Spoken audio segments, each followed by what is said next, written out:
ارواح جمع ہے یا تو روح کی، رے پر پیش ہے روح، یا رے پر زبل ہے روح جو سورہ واقعہ کے آخر میں ہے. ایک دونوں لفظ قرآن میں آئے ہیں. یسألونک عن الروح قل الروح من امر ربی، یہ رے پر پیش ہے. ایک ہے رے پر زبر کہ جو سورہ واقعہ میں آیا ہے فروح و ریحان و جنت و نعیم. فرض کیجئے یا لاش خور جسے فارسی میں کہتے ہیں لکڑ بھگا، اس کے لیے وہ سڑی ہوئی جسم ہے، اور شکرا آتا ہے دیکھتا ہے مچھلی مری ہوئی پڑی ہے سڑ رہی ہے، وہ شکرا اسے باز کھا رہا ہے. تو یہ جو امام فرما رہے ہیں ہم کو خدا نے طیبات رزق دیا، وہ اس سے کیا مراد ہے؟ اس سے مراد ایک سوال یہ ہے کہ اس سے مراد انسان ہے صرف، یعنی خدا نے اپنی تمام مخلوقات کو طیب رزق دیا ہے یا نہیں صرف انسان کو طیب رزق دیا ہے؟ خدا کہہ رہا ہے اگر یہ رکھا تو اس کے ساتھ یہ رکھا، دونوں جگہ پہ میری نشانیاں ہیں. اگر زندگی دی، زندگی کے بعد موت دی تو موت بھی میری نشانی ہے، زندگی بھی میری نشانی ہے. پیاس رکھی تو پیاس میری نشانی ہے، وجود کی ایک علامت ہے. اب اس کے بعد پیاس جب پانی کے ذریعے بجھتی ہے تو یہ بھی میری نشانی ہے. یہ ایک کام ہو گیا ہے، ایسا نہیں کہ کیوں ہوا کس وجہ. اعوذ باللہ من الشیطان الرجیم، بسم اللہ الرحمن الرحیم، وصلی اللہ علی سیدنا محمد واہل بیتہ الطیبین الطاہرین، اللعن الدائم علی اعدائہم اجمعین. ہماری گفتگو یہاں تک پہنچی تھی کہ والحمدللہ الذی اغلق عنا باب الحاجت الا الیہ فکیف نطیق حمدہ ومتی نعدی شکرہ لا متی. کہ خدا نے حمد اس خدا کی جس نے ہمارے لیے بند کر دیا ضرورت مند ہونے کے دروازے کو، مگر یہ کہ صرف اپنی بارگاہ کے لیے کھلا رکھا کہ ہم اپنی ضرورتوں کا اظہار اس سے کریں. لہٰذا ہم اس کی حمد کی طاقت کہاں سے لائیں اور ہم کس وقت اس کا شکر ادا کر سکتے ہیں؟ نہیں، ہرگز نہیں. یہ معذرت یہ چل رہا ہے، یہ چل رہا ہے اسی یہ والا. اوکے اچھا. اب یہاں پر جو بات تھی، ہم اگلے ٹکڑے کی طرف جا رہے ہیں، اگلے حصے کی طرف. والحمدللہ الذی رکب فینا آلات البسط وجعل لنا ادوات القبض ومتعنا بارواح الحیات واثبت فینا جوارح الاعمال وغذانا بطیبات الرزق واغنانا بفضلہ واقنانا بمنہ. اس کا ترجمہ کر دیتے ہیں ہم پہلے. حمد اس خدا کی جس نے ترکیب کیا ہمارے وجود میں ان آلات اور اوزار کو کہ جو بست کے ہیں، بے سین توئیں بست. ٹھیک ہے صحیح نہیں، یہ صحیح ہے ٹھیک ہے، میں اس کو اسی کو دیکھ رہا تھا. اچھا اب یہاں پر ترکیب کیا ہمارے وجود میں بست کے آلات کو. وَجَعَلَ لَنَا ادوات القبض، اور ہمارے لیے قرار دیا قبض کے آلات کو. بست کا مطلب کیا ہے؟ چھوڑ دینا، کھول دینا. ہمارے لیے آلات بست کو خدا نے ترکیب کیا اور قرار دیا ہمارے لیے ان اوزاروں کو، اس آلات کو، ٹولز کو جو آلات قبض ہیں. یعنی جب میں اس کو پکڑتا ہوں تو یہ میں نے قبض کیا، اور اس کے بعد میں نے اگر اس کو چھوڑ دیا اس طرح سے کہ یہ آگے بڑھ جائے تو یہ ہو گیا بست. ٹھیک ہے. قرآن کے اندر ہے، قرآن کے اندر صدقات کے بارے میں ہے، انفاق کے بارے میں ایک آیت ہے کہ جس میں آپ کیسے صدقہ کریں. فرمایا پروردگار عالم نے کہ لا تبسطہ کل البسط، پورا اپنا ہاتھ مت کھول دو صدقہ دیتے وقت، جو کچھ ہے وہ دے دو. ولا تجعلھا مغلولۃ الی عنقک، اور اپنی گردن سے باندھ کے مت رکھ دو. یعنی بالکل بھی کنجوس مت ہو جاؤ، اپنی گردن سے باندھ کے رکھ دیا، جیب میں ہاتھ نہیں جا رہا، اور جیب میں ہاتھ جا رہا ہے تو ہر چیز دے رہے ہو دوسروں کو کل البسط، تو یہ بھی مت کرو. یہاں پر ایک بڑی تقریباً ایک شباہت ہے، میں کہہ سکتا ہوں کہ کلام امام میں اور قرآن کی آیت میں. میں نے کہا ایک طرح کی، اس لیے کہ مکمل شباہت نہیں ہے. کیا اس کے پیچھے وجہ ہے اللہ جانتا ہے، جو میں ابھی بتانے والا ہوں۔ بسط کا مطلب کیا ہے؟ یعنی کھول دینا۔ اچھا، قبض کا مطلب کیا ہے؟ تھام دینا، پکڑ لینا۔ اس کے بارے میں علماء نے کیا فرمایا ہے؟ وہ یہ کہ پروردگار عالم نے ہمارے جسم میں جو پورا نظام رکھا ہے، اس کے ذریعے ہم چیزوں کو پکڑتے ہیں اور ہم چیزوں کو چھوڑ دیتے ہیں۔ آپ نے اپنے اس کپڑے کو پکڑ کر کالر کا بٹن لگایا اور پھر چھوڑ دیا، پھر آپ نے چھوڑنے کے بعد دوبارہ آپ نے کالر کا بٹن پکڑا اور اس کو پھر لگایا اور پھر چھوڑ دیا، تو یہ قبض اور بسط۔ یہ عام سی، یہ بایولوجی میں جو استعمال ہوتی ہے، ہیومن انیٹومی، انسانی جسم کی ساخت میں، یہ قبض و بسط ہے۔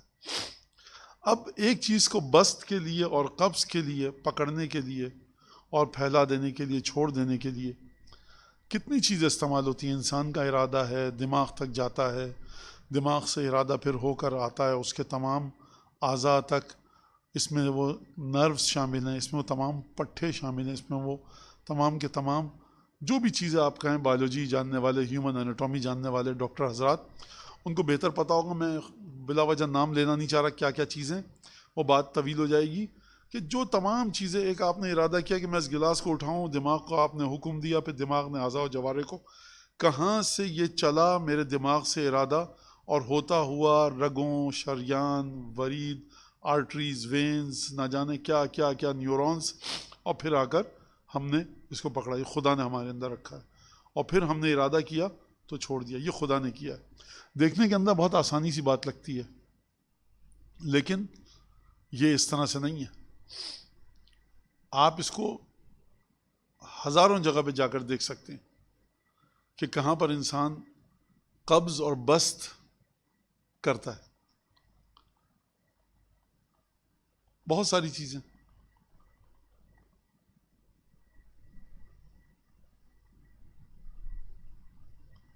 اب اس میں ایک مثال یہی ہے، چھوٹی سی مثال، بہت آسان اور خوبصورت ترین مثالوں میں سے ایک ہے۔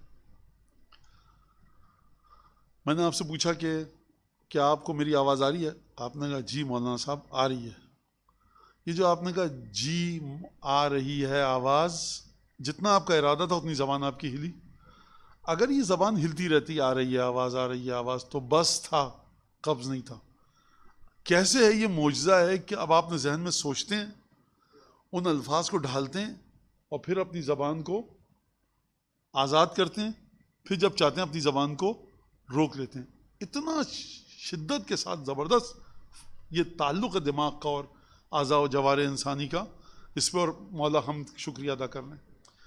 ایک چیز اور شاید کوئی اس کو ہنسی مذاق اور مزاح کے طور پر لے، اور لیکن یہ بات ہے کہ ان لوگوں سے پوچھئے کہ جن کو اپنا پرانی اردو میں کہتے ہیں قارورہ، بولو براز، یعنی جسم کے جو فاضل مادے دفع کرنے کے لیے، دور کرنے کے لیے ان کو ٹیبلٹس کھانی پڑتی ہیں، روکنے کے لیے ٹیبلٹس کھانی پڑتی ہیں۔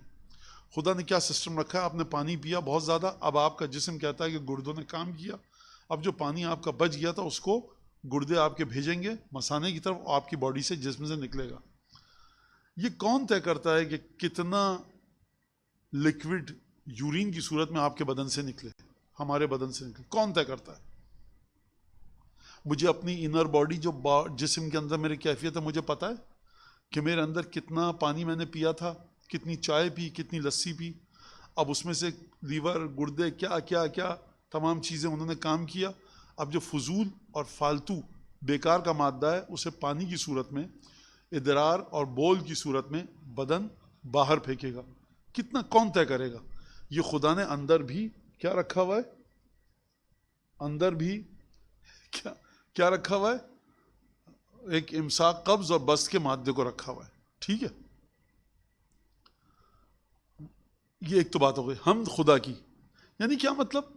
یعنی ایک طرح سے خدا کی نعمتوں کا احساس دلایا جا رہا ہے، اور یہ امام کے علم کی جانب اشارہ ہے۔ بہت سے لوگ یہ کہتے ہیں کہ اگر آپ یہ کہیں کہ 1400 سال پہلے،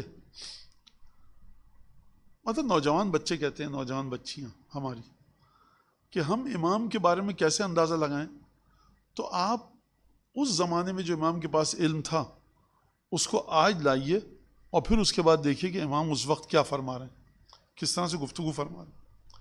تو یہ ایک انسان کو ایک طرح سے رہنمائی کرتا ہے کہ امام کا علم جو ہے وہ مکتبی علم نہیں ہے، ایکوائر علم نہیں ہے، ایکوائر نہیں کیا، ایکوائرڈ نہیں ہے یہ، یعنی مدرسے میں درسگاہ میں جا کر امام نے حاصل نہیں کیا۔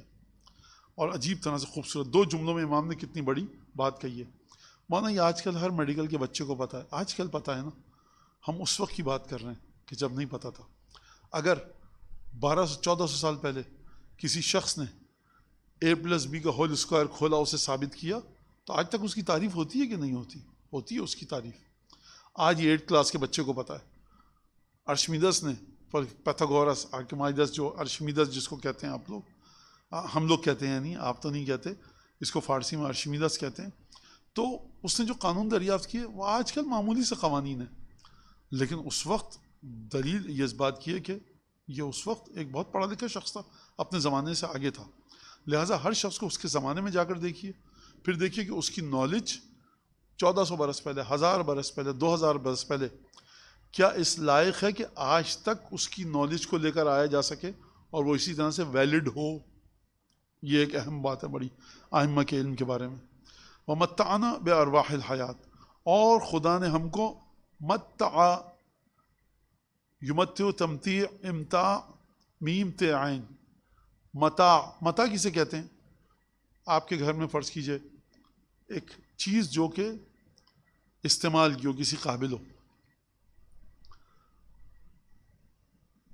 جب آپ جاتے ہیں سامان، جب آپ ایئرپورٹ پہ آتے ہیں لکھا ہوتا ہے تسلیم الامتعہ، یعنی سامان آپ یہاں پر اپنا دے دیجئے، تسلم الامتعہ، یہاں سے سامان اپنا کلیکٹ کیجئے، ٹھیک ہے؟ تو امتعہ یعنی ساز و سامان، اور کوئی بھی چیز کہ جس کے ذریعے آپ کوئی لذت اٹھا سکیں، فائدہ اٹھا سکیں۔ اگر لغت میں جا کر دیکھیں، خدا نے ہم کو لذت کے قابل بنائے لینے کے بارواح الحیات۔ ارواح الحیات تک جب بات آئی ہے تو ارواح الحیات 2 باتیں ہو سکتی ہیں۔ ارواح یا تو جمع ہے، بعض مفسرین نے فرمایا، علماء نے، ارواح جمع ہے یا تو روح کی، رے پر پیش ہے روح، یا رے پر زبل ہے روح، جو سورہ واقعہ کے آخر میں ہے۔ دونوں لفظ قرآن میں آئے ہیں، یسألونک عن الروح قل الروح من امر ربی، یہ رے پر پیش ہے۔ ایک ہے رے پر زبر کہ جو سورہ واقعہ میں آیا ہے، فروح و ریحان و جنت و نعیم، یہ روح و ریحان ہے۔ اس کا مطلب کیا؟ اگر رے پر پیش ہو، اب دیکھیے مجھے کبھی لگتا ہے کہ یہ سب باتیں بلا وجہ کی تفصیل ہے، پھر میں کہتا ہوں کہ نہیں، لوگ سن رہے ہیں، ان کو بتایا جائے کہ کتنے امکانات ہیں اس میں، کیا ہیں، ہو سکتا ہے کہ کوئی شخص آئے اور مزید تحقیق کو آگے بڑھائے۔ اصول کافی میں حدیث ہے جناب امیر المومنین سے کہ جس میں امیر المومنین نے کچھ اس طرح سے فرمایا ہے، امام باقر، امام صادق علیہ الصلوۃ والسلام، ان تینوں ہستیوں سے حدیث ہے کہ روح جو ہے وہ 5 قسم کی ہیں۔ روح جو ہے خمسۃ للمقربین، 5 روحیں مقربین جو خدا کی بارگاہ کے مقرب بندے ان کو عطا ہوئی ہیں۔ روح القدس ایک چیز، یہ روح القدس کیا کام کرتی ہے؟ یہ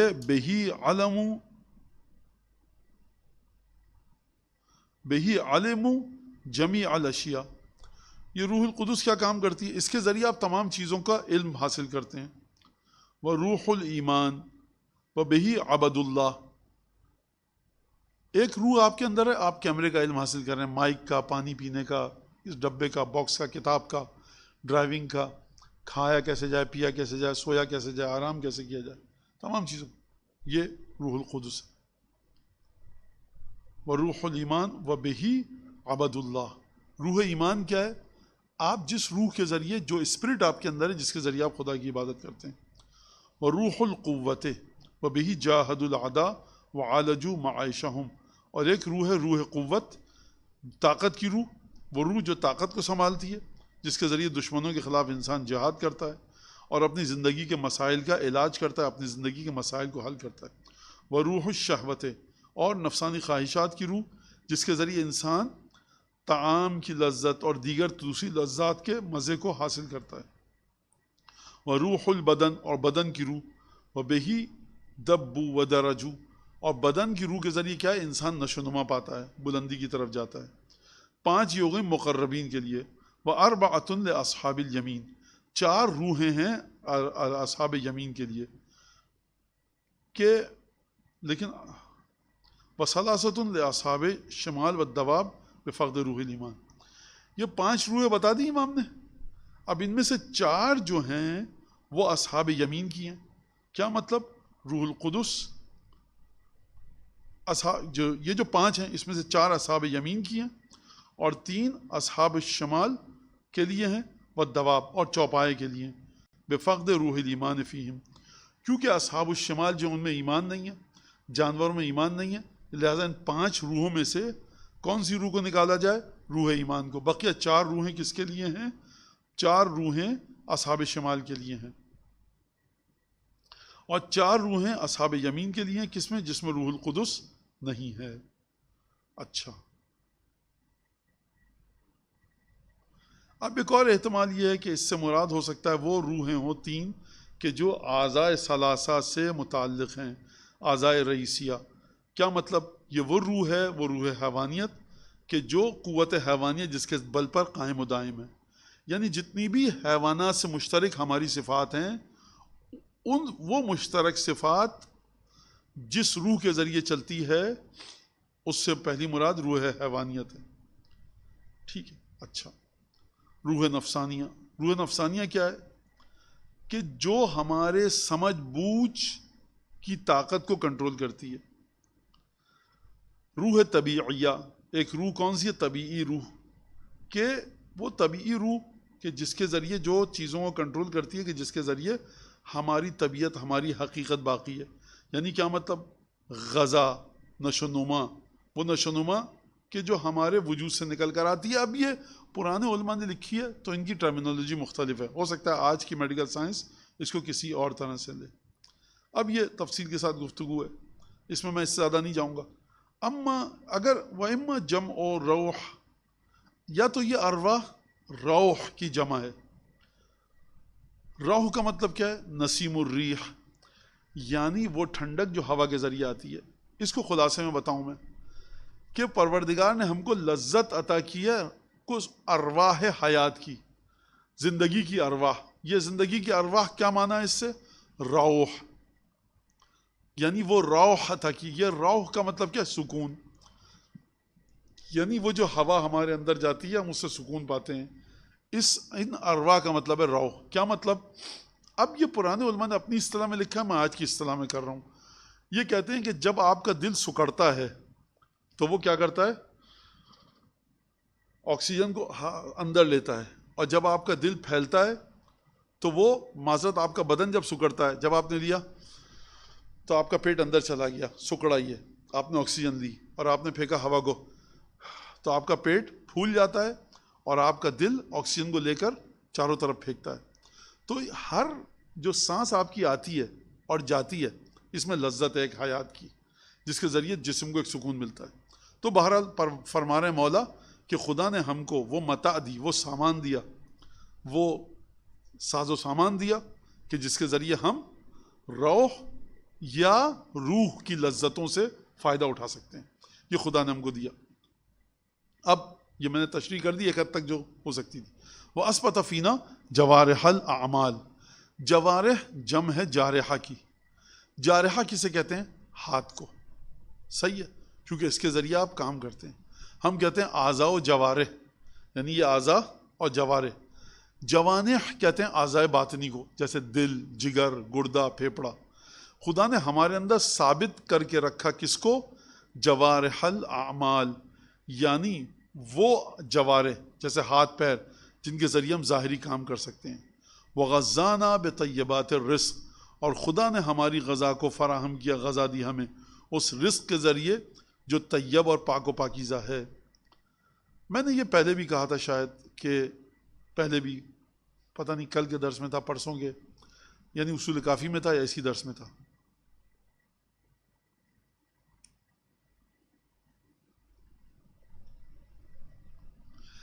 وہ یہ کہ طیبات رزق کا مطلب کیا ہے؟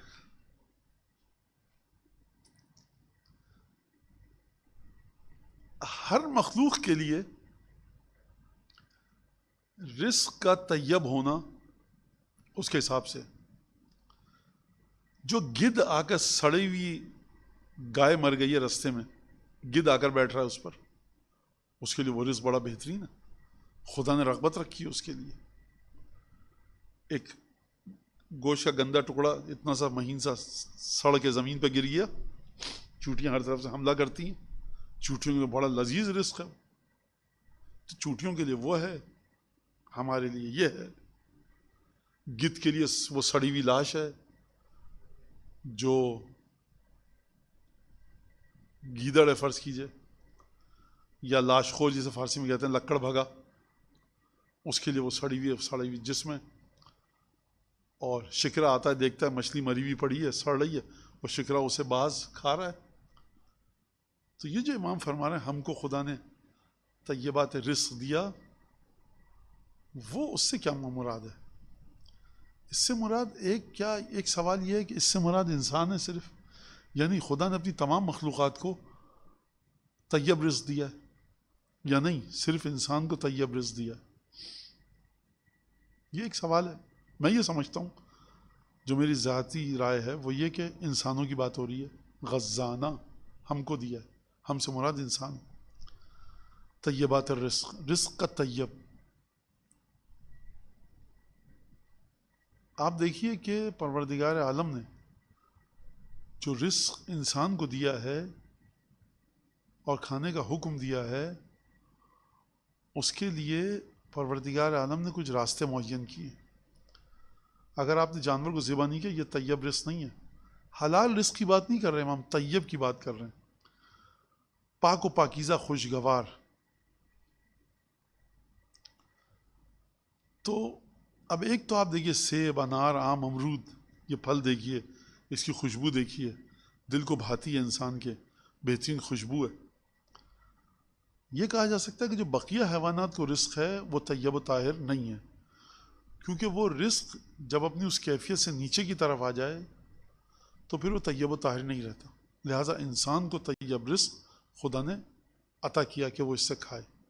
وَأَغْنَانَا بِفَضْلِهِ، اور خدا نے ہمیں بے نیاز کر دیا اپنے فضل کے ذریعے، کہ ہم کسی اور خدا کو ڈھونڈیں کہ پروردگار تجھ سے تو یہ کام نہیں ہو رہا، اب ہم کسی اور کی طرف دیکھیں، نہیں، پروردگار عالم نے جو چیزیں ہمارے وجود میں رکھی ہیں اس کے سلسلے میں ہم کو بے نیاز کر دیا اپنے فضل کے ذریعے۔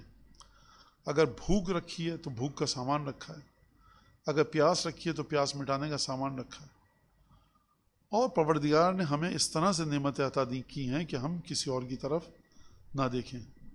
اب آپ یہ کہہ سکتے ہیں کہ مولانا پیاس بھی تو خدا نے رکھی ہے، پیاس نہ رکھتا خدا، بھوک نہ رکھتا، بات یہاں پر یہ نہیں ہو رہی ہے کہ وہ نہ رکھتا خدا تو یہ پیش ہی نہیں آتا، اگر موت نہ رکھتا تو سب زندہ رہتے، نہیں، جو چیز پروردگار نے رکھی ہے، حمد کا مطلب ہی ہے کہ ایک چیز خدا نے رکھی ہے اس کے لیے علاج بھی خدا نے رکھا ہے۔ پیاس رکھی ہے تو پانی خدا نے رکھا ہے، بھوک رکھی ہے تو غذا خدا نے رکھی ہے اس کے لیے۔ یہ خدا کے مختلف جلووں کے بارے میں بات ہو رہی ہے۔ یہاں پر آپ فلسفیانہ اور بایولوجی یا ہم فرض کیجئے ہیومن انیٹومی اس طرح سے نہیں پڑھ رہے کہ یہ نہیں کرتا، منطق نہیں پڑھ رہے ہیں، ہم بات کر رہے ہیں خدا کا انسان کے ساتھ رابطے کی، کہ خدا کا انسان کے ساتھ رابطہ یہ ہے، خدا نے اگر فلاں نفسانی شہوت رکھی ہے انسان میں تو اس کو دور کرنے کے لیے ایک راستہ بھی رکھا ہے، وہ شہوت نہ رکھتا خدا ہم پر تو یہ جھنجھٹ ہی ختم ہو جاتا سارا۔ یہ بات نہیں ہو رہی کہ آپ اگر یہ نہیں رکھتا تو وہ ہو جاتا، خدا کہہ رہا ہے اگر یہ رکھا تو اس کے ساتھ یہ رکھا، دونوں جگہ پہ میری نشانیاں ہیں۔ اگر زندگی دی، زندگی کے بعد موت دی تو موت بھی میری نشانی ہے، زندگی بھی میری نشانی ہے۔ پیاس رکھی تو پیاس میری نشانی ہے، وجود کی ایک علامت ہے، اب اس کے بعد پیاس جب پانی کے ذریعے بجھتی ہے تو یہ بھی میری نشانی ہے۔ یہ ایک کام ہو گیا ہے، ایسا نہیں کہ کیوں ہوا، کس وجہ سے ہوا۔ یہاں پر امام سکھا رہے ہیں حمد کرو، امام یہاں پر فلسفہ نہیں پڑھا رہے ہیومن باڈی کا کہ یہ کیوں ہوا، وہ کیوں ہوا۔ حمد کا مطلب ہے خدا تو نے یہ کام کیا، ہم تیری تعریف کر رہے ہیں، ہم تیری تعریف بجا لا رہے ہیں۔ وَأَقْنَانَا بِمَنِّهِ، اور خدا نے ہم کو اس طرح سے وہ تمام چیزیں دیں، اس طرح سے بھرپور انداز سے عطا کیا۔ کیسے کیا؟ بِمَنِّهِ، من کس کو کہتے ہیں؟ من ایک تو اردو کا ہوتا ہے 40 کلو کا، ایک من ہوتا ہے جو منت سے نکلا ہے، کہ ایسی نعمتیں خدا کی جس کا مطلب ہے قطع کر دینا. اب اس کے بعد اس سے آگے کوئی نعمت نہیں آ سکتی. یہ بات ختم ہو گئی ہماری یہاں پر اس ٹکڑے پہ. جی ثم امرنا لیختبر طاعتنا. لہٰذا میں بار بار بتا دوں یہ بات کہ دعاؤں کو جب آپ پڑھ رہے ہوتے ہیں تو اس میں فلسفہ نہیں آتا اس بات کا کہ اس کو نہیں رکھتا تو یہ ہو جاتا. میتھمیٹکس نہیں پڑھ رہے آپ, الجبرا نہیں پڑھ رہے آپ. امیر المومنین فرمانے دعا کمیل میں خدایا میرے وہ گناہ معاف فرما کہ جو بیماریوں کے نازل ہونے کا باعث بنتے ہیں. اللہم اغفر لی الذنوب التی تحتک الاسم, جو پردہ دری کا باعث بنتے ہیں, جو بچاؤ کے پردوں کو پھاڑ دیتے ہیں, چیر دیتے ہیں, چاک کر دیتے ہیں, بے پردگی ہو جاتی ہے میری انسان کے عیوب کی, جو بیماریوں کے نزول کا باعث بنتے ہیں, جو تیری رحمت کو عذاب میں بدل دیتے ہیں. پروردگار وہ جو آسمان سے بلاؤں کے نازل ہونے کا سبب بنتے ہیں ان گناہوں کو معاف کر دے. اب کوئی صاحب آ کر کہیں یہاں پر کہ دیکھیے وہ گناہ کو خدا گناہ ہی نہیں رکھتا تو یہ دعا بھی نہیں مانگی جاتی, تو خدا نہیں کیا نا. امیر المومنین یہ نہیں سمجھا رہے کہ کیا میتھمیٹیکل سسٹم ہے, کہنا یہ ہے اس طرح سے, تم ایک سسٹم میں ڈالے گا. انسان کو یہ بات سمجھنی چاہیے کہ یہ سسٹم جس میں وہ ہے مکمل جبر ہے, ورنہ جبر تو ہمارے دین میں نہیں ہے. بہت اچھی طرح سے آپ کے دین میں جبر اور ٹھیک ٹھاک طریقے سے جبر ہے. خدا نے آپ کی مرضی کے بغیر آپ کو پیدا کیا یہاں پر. جبر کہاں پر نہیں ہے؟ جنتی اور جہنمی ہونے میں جبر نہیں ہے. جو اہم ترین چیز قدر متیقن یہاں پر ہے, اور جگہ پہ جبر ہے کہ اختیار ہے, یہ ایک الگ گفتگو ہے. ٹھیک ہے, تو جبر ہے, بالکل جبر ہے. دو آنکھوں میں آپ کے لیے جبر ہے, کس طرح سے آپ کے خون کا بلڈ ہو, پورے کے پورے جسم کی ساخت آپ کی جبر ہے.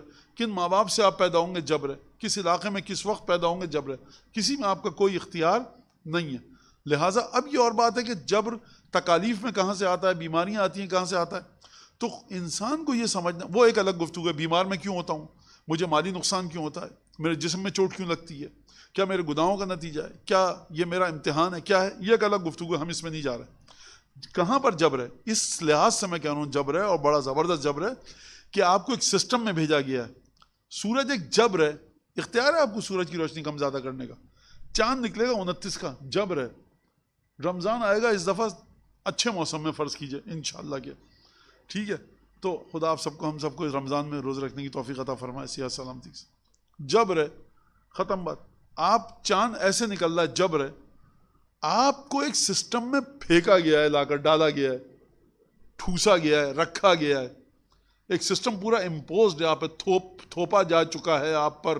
آپ کو اس دنیا میں رہنا ہے, قدم اٹھائیے, آپ کو قدم زمین پر رکھنا پڑے گا, زمین کی کشش کھینچے گی, جبر ہے. لہٰذا انسان کو یہ سمجھنا چاہیے کہ اسے ایک سسٹم میں رکھا گیا ہے, وہ ایک سسٹم کا حصہ ہے. وہ اپنی سسٹم مرضی سے سسٹم میں کو بنا یا سنوار نہیں سکتا, اسے یہ سمجھنا چاہیے. مولانا یہ تو جبر ہو گیا. ہاں بالکل, اگر اس انداز سے کہہ رہے ہیں بالکل جبر ہے. تو ہمارے دین میں تو جبر نہیں ہے. مولانا نے فرمایا, مولانا نے جو فرمایا ہے وہ یہاں کے لیے نہیں فرمایا, کہیں اور کے لیے فرمایا ہے. میں پہلے بھی مثال دے چکا ہوں. تیمم مولانا نے فرمایا ہے, وضو بھی. کہاں تیمم کرنا ہے, کہاں وضو, یہ بھی بتایا ہے. لہٰذا کہاں جبر ہے کہاں نہیں ہے یہ بتایا ہے. خیر, تو پروردگار عالم نے ہم کو ایسے کیا. ثم امرنا لیختبر طاعتنا, اس کے بعد خدا نے حکم دیا ہم کو کہ یہ کام کرو, یہ کام نہ کرو, تاکہ ہماری اطاعت کا امتحان لے سکے. یہ جملہ خدا نے سسٹم میں رکھا ہے آپ کو, آپ سے پوچھ کے نہیں رکھا. پھر اس کے بعد حکم دیا تاکہ دیکھ سکے میں اس کا مطیع ہوں کہ نہیں ہوں.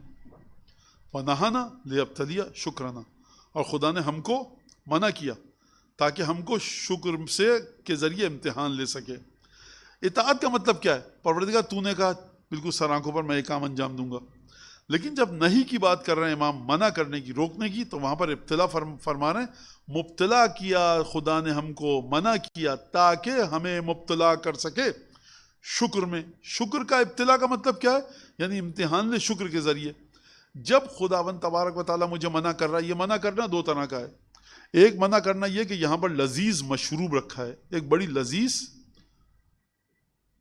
نوش کرنے والی چیز رکھی ہے, ایک بڑی لذیذ ڈرنک رکھی ہے, حرام ہے پینا, نہیں پی میں نے, منع کیا خدا نے. ایک یہ ہے, حکم آتا ہے.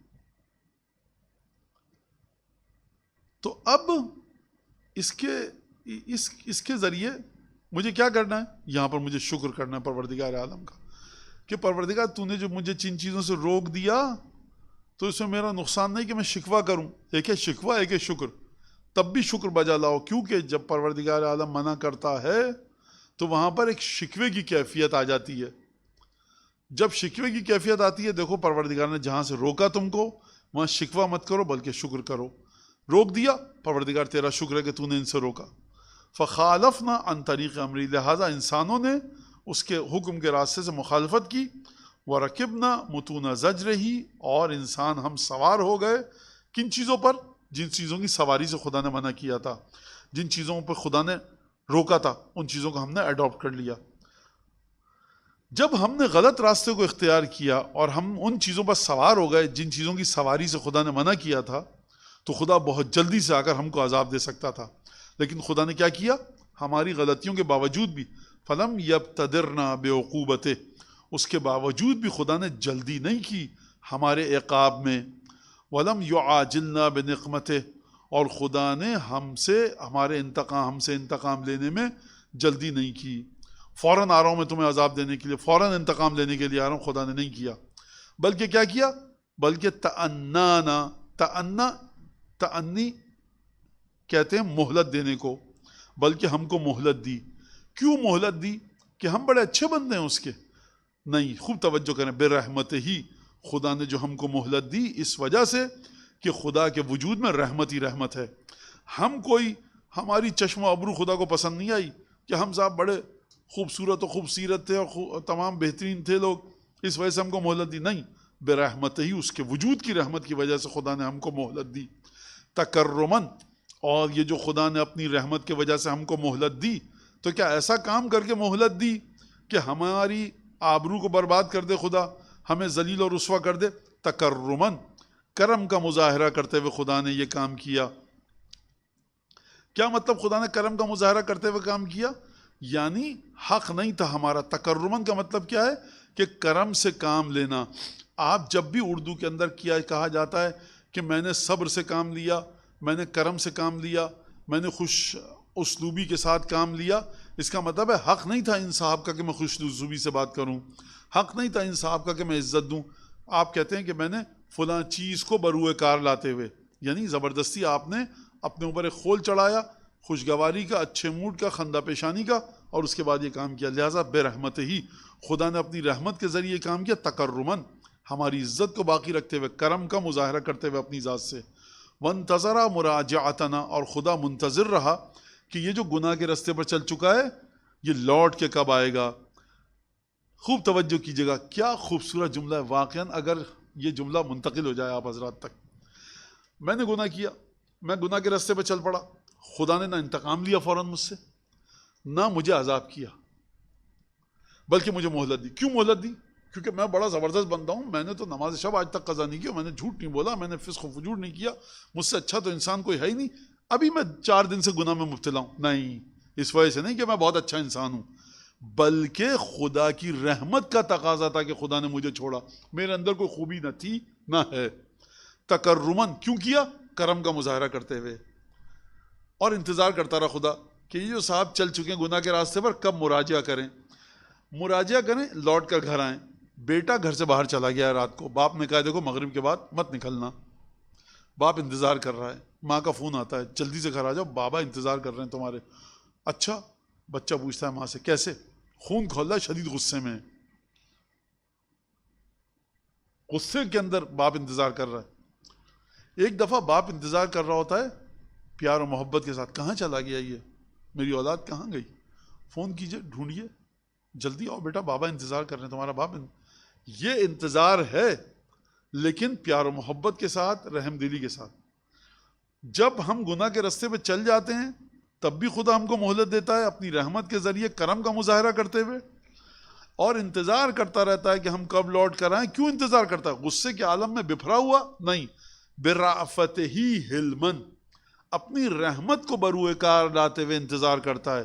کیوں انتظار کرتا ہے؟ کیونکہ اس کے اندر حلم ہے، صبر ہے.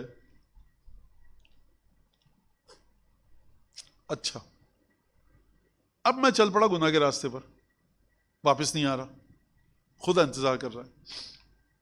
میں کیسے واپس آتا ہوں؟ گناہ سے لوٹ کر آنے کا فقہی نام کیا ہے؟ ہم کیا کہتے ہیں کسی سے؟ گناہ کیا تو اب یہ کیجئے، کیا کیجئے؟ توبہ کیجئے. صحیح ہے، توبہ کیجئے. تو خدا انتظار کر رہا ہے کب لوٹ کر آئے گا. میں کیسے لوٹ کر آؤں گا؟ توبہ کے ذریعے. یہ توبہ کی توفیق مجھے کون دیتا؟ امام کیا فرما رہے ہیں؟ جب میں گناہ کے رستے پر چل پڑا، یعنی میں، تو امام فرما رہے ہیں، مطلب میں اپنے کو رکھ کے کہہ رہا ہوں، جب میں گناہ کے رستے پہ چل پڑا، خدا انتظار کر رہا ہے. عقاب نہیں کیا، انتقام نہیں لیا، واپس آ جاؤ، انتظار کر رہا ہوں بڑی رحم دلی کے ساتھ. میں واپس آؤں گا. واپس آنے کا نام کیا ہے؟ ایک سڑک پہ سیدھے جا رہے ہیں آپ، دوبارہ مڑ کر آئیے. کیا کہتے ہیں آپ اس کو؟ کہتے ہیں یہاں سے کون سا ٹرن؟ انگریزی کا ایک لفظ ہے یو ٹرن. تو یو ٹرن کا نام ہے توبہ. یہ توبہ کس نے دی؟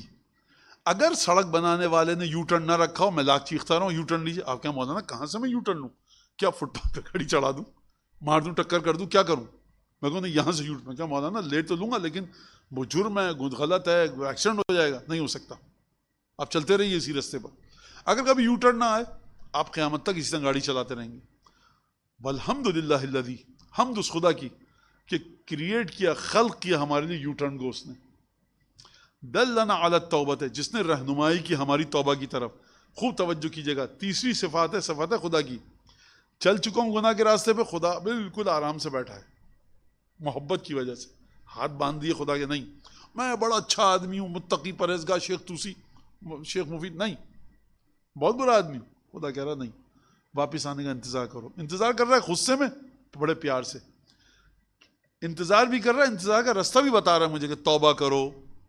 التی لم نفدھا الا من فضل، وہ توبہ جس کو ہم سمجھ ہی نہیں سکتے تھے مگر یہ کہ خدا نے جب تک نہ بتایا ہوتا ہم کو. ہم نہیں سمجھ سکتے تھے توبہ کیا ہے، خدا نے اپنے فضل سے بتایا. خوب توجہ کیجئے، قانون بن چکا ہے کہ یہ کام کرو گے سزا ملے گی. پھر وہ کہتا اچھا چلو یہ کام کر لو، اس کے بعد یہ کام کر دیں تو سزا نہیں ملے گی. تو یہ اس کا کرم ہے نا، فضل خدا ہے. توبہ واجب نہیں ہے خدا پر، بعض چیزیں خدا پر واجب ہیں. کیسے واجب ہے مولانا؟ خدا پر تو کوئی چیز واجب نہیں ہے، خود خدا نے واجب کیا ہے اپنے اوپر چیزوں کو. جیسے وَكَانَ حَقًّا عَلَيْنَا نَصْرُ الْمُؤْمِنِينَ، اور مومنین کی مدد تو ہم پر حق تھا ہی ہے، یہ واجب تو تھا ہی ہم پر، خدا خود واجب کرتا ہے اپنے اوپر. فَلَوْ لَمْ نَعْتَدِدْ مِنْ فَضْلِ إِلَّا بِهَا، اگر ہم خدا کے فضل میں کچھ کہیں، خدا کا کوئی فضل ہے ہی نہیں، خدا کا کوئی فضل مجھ پر نہیں ہے نعوذ باللہ سوائے توبہ کے. لقد حسن بلاؤہ عندنا،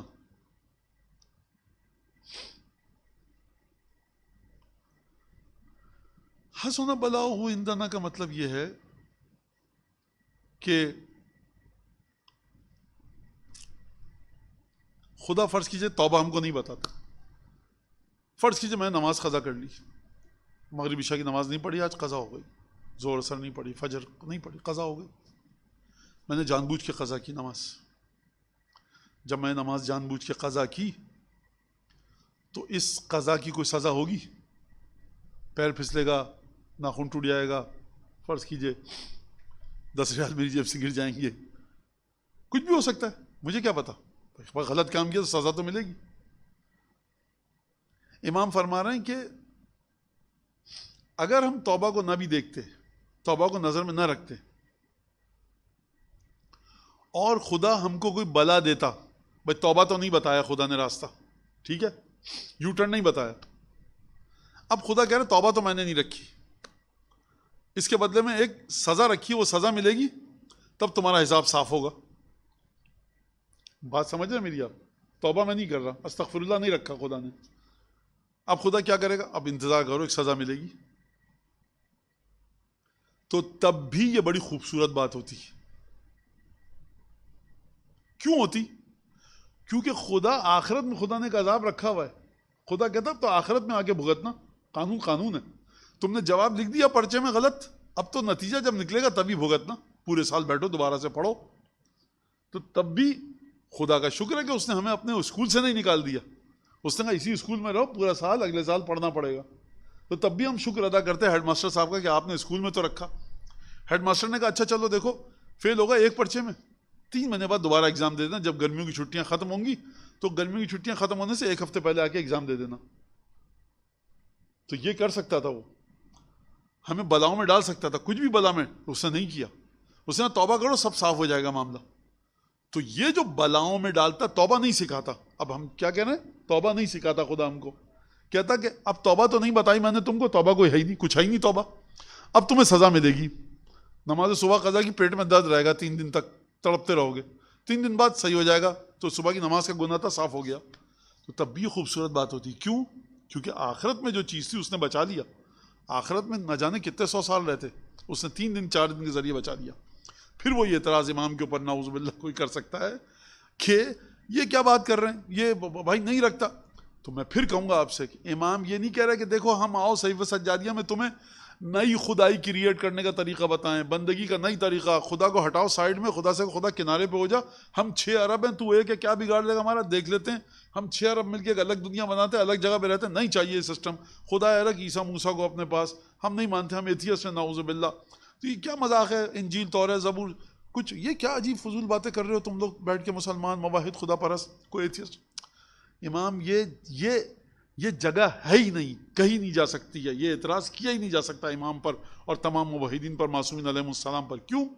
کیونکہ امام بتائیں سسٹم یہ ہے, اس سسٹم میں ایسے چلو گے. آپ اعتراض نہیں کر سکتے عمان کی گورنمنٹ سے کہ یہاں پر الٹے ہاتھ, معذرت سیدھے ہاتھ پہ کیوں ٹریفک چلتا ہے, یہ سسٹم ہے, سیکھو آ کر یہاں پہ, ٹھیک ہے. لہٰذا یہ ایک بات, وجل احسان الینا, اس کا احسان ہمارے اوپر واضح ہو جاتا. وجسم فضل علینا, یہ بہت بڑا ہیوج والیوم ہوتا ہے اس کا, یہ جو فضل ہم پر نازل ہوتا. فما ہاکذا کان سنتہ فی التوبہ لمن کان قبلنا, چونکہ توبہ جو ہم سے پچھلے والوں پر تھی وہ اسی طرح تھی. بہت سی دفعہ توبہ جو تھی, میں نے بعض جگہوں میں پڑھا ہے کہ اگر پیشاب کسی کے لباس پہ لگ جاتا تھا تو پاک نہیں کر سکتا تھا, اسے وہاں سے کاٹنا تھا. اب خرید کے لائے بہترین کرتا پاجامہ ململ کا, آپ ہوتے 5000 سال پہلے, کاٹو, یہ شدید وہ, تو اس میں کوئی پاک کرنے کا راستہ نہیں ہے. مثال دے رہا ہوں, امام فرمانا کیونکہ اسی طرح سے تھی.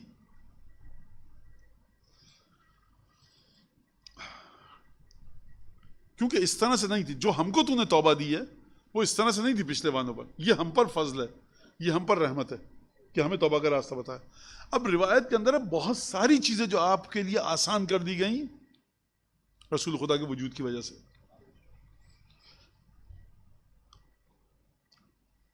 اور خدا نے ہم سے اٹھا کر رکھ دیا, دور کر دیا, مالا طاقت لنا بہ, جس کی ہم میں طاقت نہیں ہے. وَلَمْ يُكَلِّفْنَا إِلَّا وُسْعًا, ہمیں وہ شرعی ذمہ داری نہیں دی مگر یہ کہ جو ہماری طاقت میں آتی ہے. اور وَلَمْ يُجَشِّمْنَا إِلَّا يُسْرًا, آسانی کے ساتھ ہم سے جو چیز چاہیے وہ چاہیے. وَلَمْ يَدَعْ لِأَحَدٍ مِّنَّا حُجَّةً وَلَا عُذْرًا, کوئی عذر, کوئی ایکسکیوز, کوئی دلیل ایسی کہ ہم خدا کے خلاف لا سکیں, خدا نہیں یہ تو تیرے خلاف دلیل جا رہی ہے, اب یہاں پہ تو ہم سے ہار گیا, کوئی ایسی چیز نہیں چھوڑی. فَالْحَالِكُ مِنَّا مَنْ هَلَكَ عَلَيْهِ, برباد وہ شخص ہے کہ جو اس مخالفت پر, خدا کی مخالفت پر برباد ہو جائے, اور خوش قسمت وہ ہے, بچ وہ گیا, خوش بخت وہ ہے, سعادت مند وہ ہے جو خدا کے احکامات و خدا کی ذات کی طرف رغبت رکھے. یہاں تک ہماری بات ختم ہوئی, کیونکہ اب بات چلے گی تو بہت طویل ہے اور پھر ختم نہیں ہو سکے یہ ٹکڑا. اگلا جو انشاءاللہ اگلے ہفتے ہم دعا کریے کہ ہم رسول خدا صلی اللہ علیہ وآلہ وسلم پر جو درود بھیجا ہے امام سجاد نے, اس درود پر ہم گفتگو کریں گے یہاں پر کہ درود کی حقیقت کیا ہے وہاں پر. اللہم صلی علی محمد وعلی